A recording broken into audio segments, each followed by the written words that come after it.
Up যদি রাজা করে, আমি তো অপরাধ করিনি। শেখ হাসিনা তো ওর পতন হলে এই কথাটা বলে।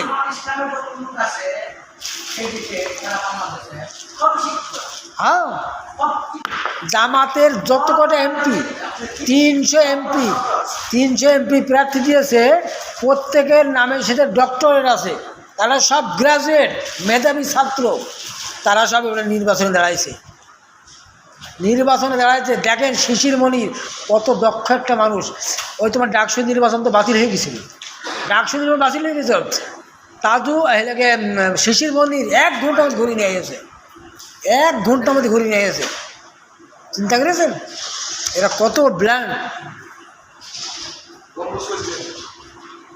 জামাতের এক একটা নেতার প্রচুর শিক্ষিত। এই যে একটা নতুন একটা ছেলে দেখলাম, সোহেল নাকি, এত সুন্দর মেধাবী, আর তার কথা শুনতে ইচ্ছে করে। এই যে প্রসিকিউটর তাজু,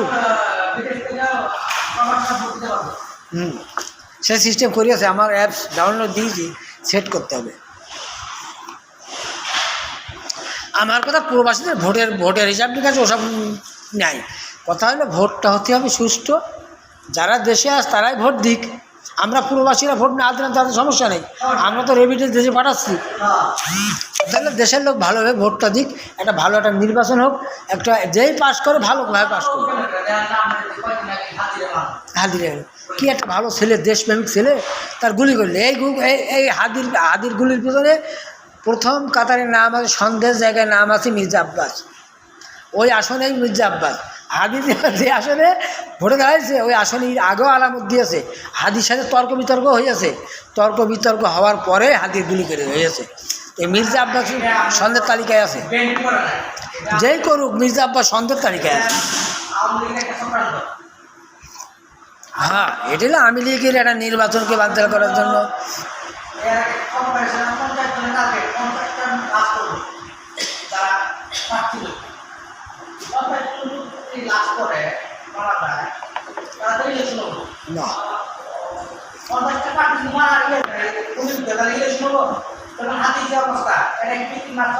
হাদি মারা গেলে বাংলায় নির্বাচন করা বলতেই পারত না, ভাব বাড়ি তো।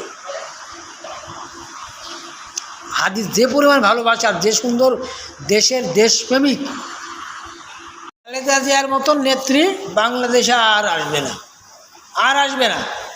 আমরা যে দলই করি না কেন, আমরা আওয়ামী লীগ করি, বিএনপি করি, যাই করি, খালেদা জিয়াকে সম্মান করাই লাগবে। দেখেন আওয়ামী লীগ এত নির্যাতন করেছে, গণভবন থেকে এক কাপড় থেকে খালেদা জিয়া বের করে দিয়েছে, তারপরও খালেদা জিয়া